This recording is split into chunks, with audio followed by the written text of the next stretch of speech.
What's up, you guys? Sean Ross Sapp, managing editor at FightfulWrestling.com, here with a name that you know, Tony Schiavone. He's going to be with Eric Bischoff Monday, April 8th. It's a matinee show at Littlefield in Brooklyn, New York.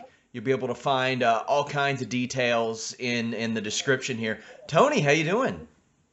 Hey, Sean, I'm doing great, buddy. Thanks for having me. It's good to be with you today. Yeah. You've reemerged on the wrestling scene, and you're a beloved personality, and I think that's awesome. I mean, you've done stuff with MLW, you've done stuff with the podcast. Now you're doing stuff with this live show. What's that been like being back? Quite frankly. Well, yeah, Sean. You just said a beloved personality. I never envisioned myself as that, and I guess I was wrong because certainly I've been welcomed back by wrestling fans, and it's kind of overwhelming at times, to be honest with you. When Conrad got in touch with me back at January of 2017, I originally thought, this guy's crazy. But he said, I've got some things I think we can do. It was a pretty well thought out business plan that not only could I come back to wrestling, but I could make a little money as well. And so it started with a podcast. It continued with selling T-shirts, and then MLW got in touch with me and wanted me to do some stuff with them, and I agreed to do that. And then now Eric and I are doing our show live, and I got some shows I'm going to do my own live coming up later on the summer, and it's really has been now. This is beginning our third year of it. This has been a heck of a ride for me, and I didn't expect it, but I'm certainly am glad that guys in their 30s love nostalgia. Yeah, I think I'm very fortunate that and I've got sons. My four sons are in their 30s, and I remember this is even before I started. One of my youngest sons, Jonathan, he said, man, I just love nostalgia. I love going back to the 90s, and I love the Ninja Turtles, and I love the stuff that we did in the 90s and the video games back then.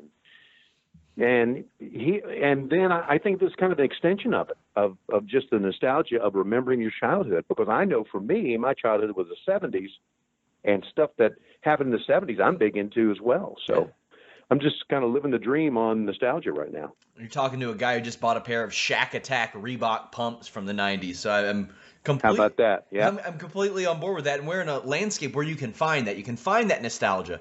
They can find it on your Patreon. That does really, really well for you guys as well. So you have all these different avenues. Like when you look at this, like when you got into this, were you even aware of all of these avenues? Because I know that you're on the cutting edge of production and a lot of things like that as is. Right. I wasn't aware of that.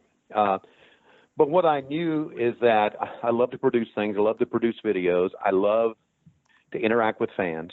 So when I found out about it, I had a feeling it'd be successful because I'm very fan friendly. And it's being very fan friendly as a shoot. It's not anything phony about it.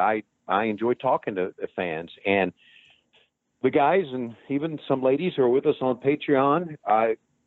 We're family. We're friends, and we had a convention for them recently for our top tier, and they all came to Huntsville, and we spent a weekend together, and I got to know them, and I chat with them once a week, and so I feel like they're my friends because they are wrestling fans and I was a wrestling fan, although 20 years removed from them. I didn't see this coming, man. I didn't see that all this was available out there to me, but hey, that internet, Sean, I think that's going to be a moneymaker one day for some people. Yeah, no kidding. You're telling me. When you and Conrad started this show, a lot of people expected it to be simply the WCW version of Pritchard's show. Instead, it's become such a highlight of your personality and how entertaining you are. Do you remember, like, maybe a shift happening where you all just went, well, let's rock with this method because it's working, and it obviously has? Yeah, I think it started when I said, hey, I've got a Klondike Bill story for you. And I told the Klondike Bill story, and it was kind of entertaining, and people caught on to it. And Conrad said, I think you're best suited instead of going back and remembering what was going on, because I was not as high up, believe it or not, as Bruce Pritchard was in the WWE. And I think now that he has developed something with Eric, he fills that need that, fans want to know behind the scenes. So he and I were more like just two friends talking about wrestling. And then it got to be two friends watching wrestling and doing watch along with us. And so that's kind of how it morphed into starting to tell the funny stories about Klondike Bill and some of the other stories that went down. Because I remember a lot of the funny stuff. I remember Ric Flair running around naked in the Marriott and all that crazy stuff. So that kind of is how it developed. And I can't tell you when we started doing watch-alongs, but once we started doing watch-alongs, inviting you to go to the WWE network and pull up, let's say, Uncensored 2000, and here's the countdown, 3, 2, 1, and you watch along with us. That kind of developed over time. It didn't take that long. And we try to make it like, well, you don't really have to watch along with us if you don't want to. If you just want to hear us talk, and hear us talk about wrestling, and hear us talk about what we're seeing in the ring, you can do that as well. Because a lot of people listen to us when they're driving. Truck drivers will listen to us when they're on the road. And I get that. So we try to make it for both ends. If you want to sit down and watch it with us, you can. If you don't, we're still going to be entertaining.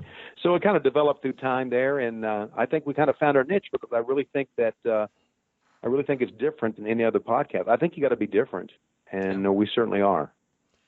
We mentioned how colorful you can be in some of this rebroadcasting, essentially. Has anybody taken anything that you've said the wrong way from a talent standpoint? Like anybody that you've worked with that were like, hey, I heard you said this, and obviously you meant it in a lighthearted way, but they think that you didn't. No, there's never been that problem that I know of. That I gave Billy Kidman a hard time one time. Because, Billy was, my gosh, he was with Tori. And so whatever heat he gets, he deserves. And he said something to me on Twitter, and we got in the Twitter war, but it was all in good fun because I went to an NXT show early in the day one time, and he was there, and we hugged and talked and laughed about what we're saying. So, everything's with us.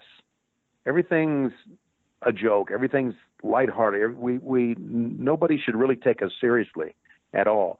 I know a couple of fans have in the past taken it seriously, some of the things, because I knock on my wife a lot. I give her a hard time. And how could you talk to your bride like that? Well, guess what? She talks to me worse than I talk to her. So some fans were not that cool with it. But again, there's so many podcasts. If you're into wrestling, there's so many podcasts that you can listen to that if we take you off, go somewhere else. That's what we do. You also have fit into the modern day pro wrestling landscape. You've appeared on MLW. I know last month you said that because of the move to Saturday nights that could change moving forward. What's your relationship with them like right now? Well, right now it's still good. I still stay in touch with Court because Court, basically our podcast is posted on MLW radio, and we still get some sponsors through Court on our podcast with Audio Boom. And Court, as I think it was 2 weeks ago, sent me an email. He said, are there any days at all during 2019 where we can use you? And I said, it doesn't look like it. I said, there was one day in June where I thought I could do it, but I can't do it because during baseball season, if it's a road trip, I can't just stop in the middle of a road trip. If it's a home series, I can get somebody to sub for me at home, but not on a road trip. And then when football starts for Georgia, Saturdays are taken up. Heck, Fridays are taken up. And when basketball starts after that, Saturdays are taken up as well. So even though I'm under contract to them, I can't see where I'm going to be able to do anything for them until 2020 at the earliest. And it's only because of my schedule, not because I don't want to, because I really enjoy the guys. I really enjoy the young kids out there trying to make a name for themselves. And, I really had fun in doing it. So, but I don't think I'm going to be back doing it for quite a while. And you know what? He's got Cornette, and I know is great. Rich Bocchini is a great announcer. They use Matt Stryker. They got plenty of good announcers without using me. And I tell Court that all the time. He goes, Bull, we need you. I said, no, you don't. You'll be fine without me. So it looks like I'm not going to be around doing it much longer. Unfortunately, the next time they do a live show and a taping, coming up right before WrestleMania, April 4th and 5th. Well, I can't take off the 4th. It's opening day. They wouldn't let me take off the 5th, which was the next day, but I can take off the 6th, which is the Saturday before WrestleMania, I guess. So I'm going to be in New York that weekend, but I'm not going to be able to work with MLW just because of timing. It's just not timing out right for me. Do you have any other Mania weekend appearances aside from the show with Eric on the 8th? I'm going to be doing WrestleCon on Saturday with Eric. Eric's doing Friday, and again, I can't get Friday. We have a baseball game, so I'm flying in Saturday morning. I'm doing WrestleCon Saturday from about 11 to whenever we wear out our welcome, and then I have nothing to do on WrestleMania Day, and then Larry and I are doing the show at Littlefield on Monday right before Raw. So you had mentioned, especially in the early days of your podcast, that you were interested in doing work for WWE Network, and obviously you have stuff with Patreon, with the shows, with the podcasts, all this different stuff that you're doing. What if they called like next week? Is that something you'd still be interested in, or have your priorities and desires shifted where you're like, you know what, I kind of like what I'm doing now instead of producing? Well, I would listen to them. I would want to talk to him because of the respect I have for Triple H and the respect I have for Kevin Dunn and the people who work in production there. I'd love to entertain something, but I wouldn't. If they told me, listen, you got to drop your podcast and you got to drop your association with Conrad Thompson, then I would have to say no, because Conrad has been good to me, and we've built a good friendship, and I'm not going to basically walk on him because he makes money on this as well. I'm not going to walk on him just because I can further my career. But I would love to be able to do something for the network and not necessarily be seen on camera. I would love to do some producing for the network. I've told him that before.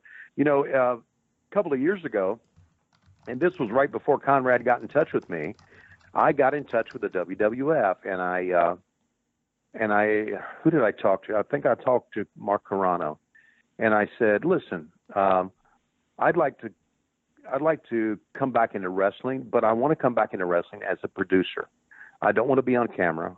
I don't want to announce wrestling anymore. I'd love to produce television shows. And he said, okay, I will make sure that Kevin Dunn knows about this.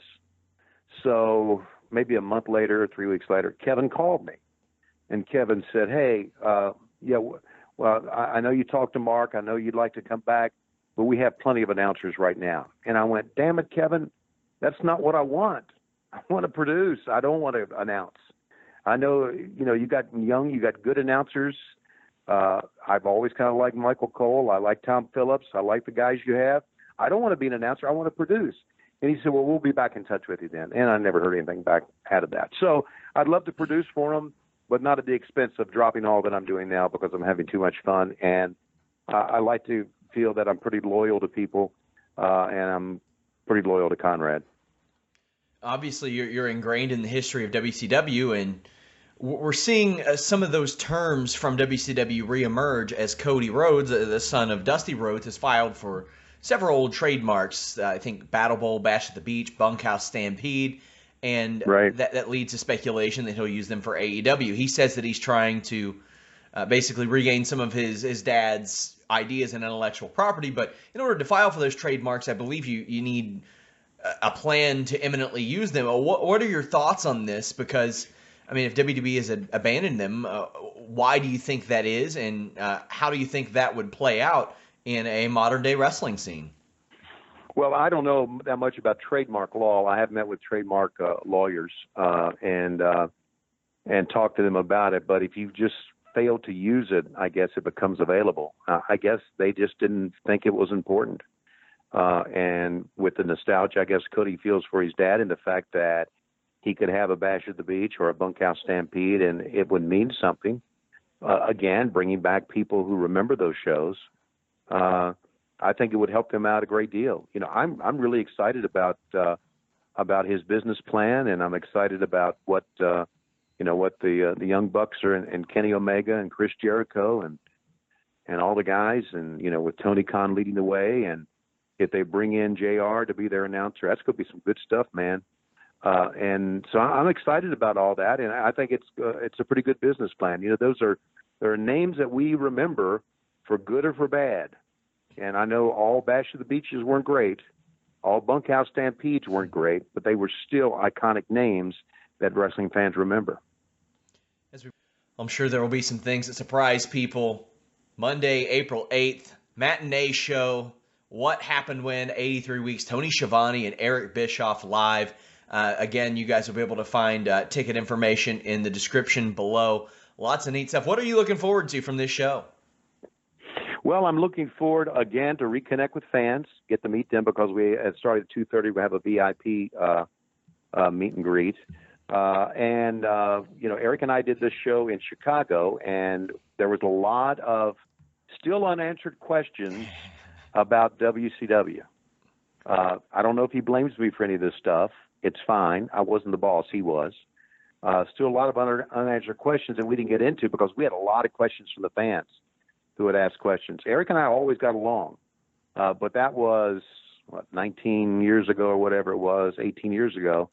Time they say heals all. There was a lot I was upset about when it went down, and still no one has asked the question, tell us the story of the time Tony Schiavone was in your office, Eric, and was crying like a baby, and you had to console him.